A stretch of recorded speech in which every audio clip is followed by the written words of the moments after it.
In the beginning, our founder, Len Crispino, fell in love with the Italian style of wine, Amarone, where they dry the grapes before pressing. It became his foreign affair.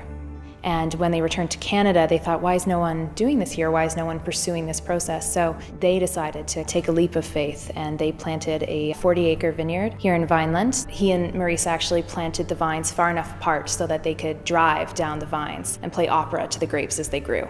That's the type of passionate people that they are.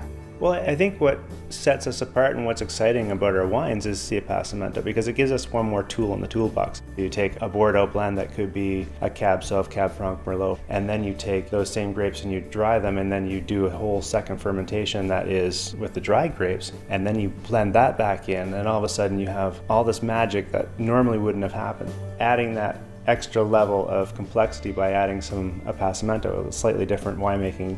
The really cool thing about it is you're adding a whole nother layer to it. Drying the grapes, it's more cost, it's more attention to detail in the vineyard and in the winemaking, and in the drying process, it takes way more time, way more effort.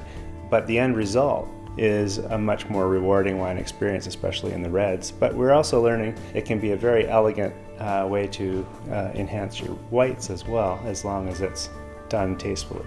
One of the things that Len and Marisa had set out to do with the appassimento style of winemaking was to be able to create big, bold, red wines. Not only were we the pioneers of that style, we're one of the only wineries to be able to take that style of winemaking across the entire portfolio. What we've been able to do, I think, is actually challenge people's perceptions of what Ontario wines are specifically.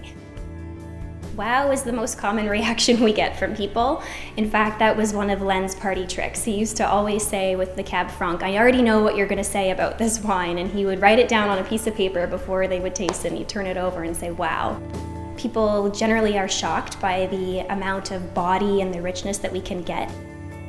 Our portfolio is 75% red wine. All of our reds, with the exception of a few that are stainless steel fermented, all pass through the barrels.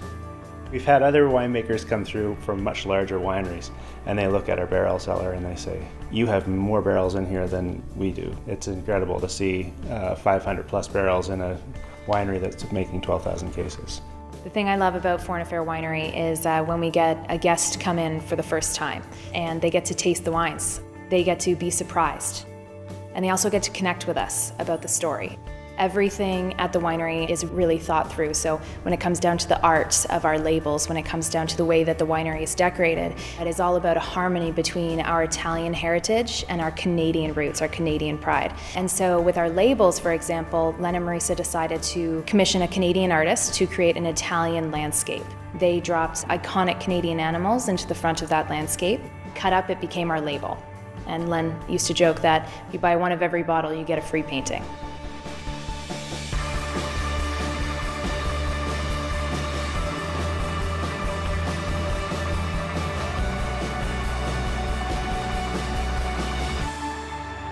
And Len always says he's so proud to have seen people come in and be so surprised and so happy to find something local that is just so full-flavored and so elegant. But he also said, don't just drink it because it's local. Drink it because it is world-class.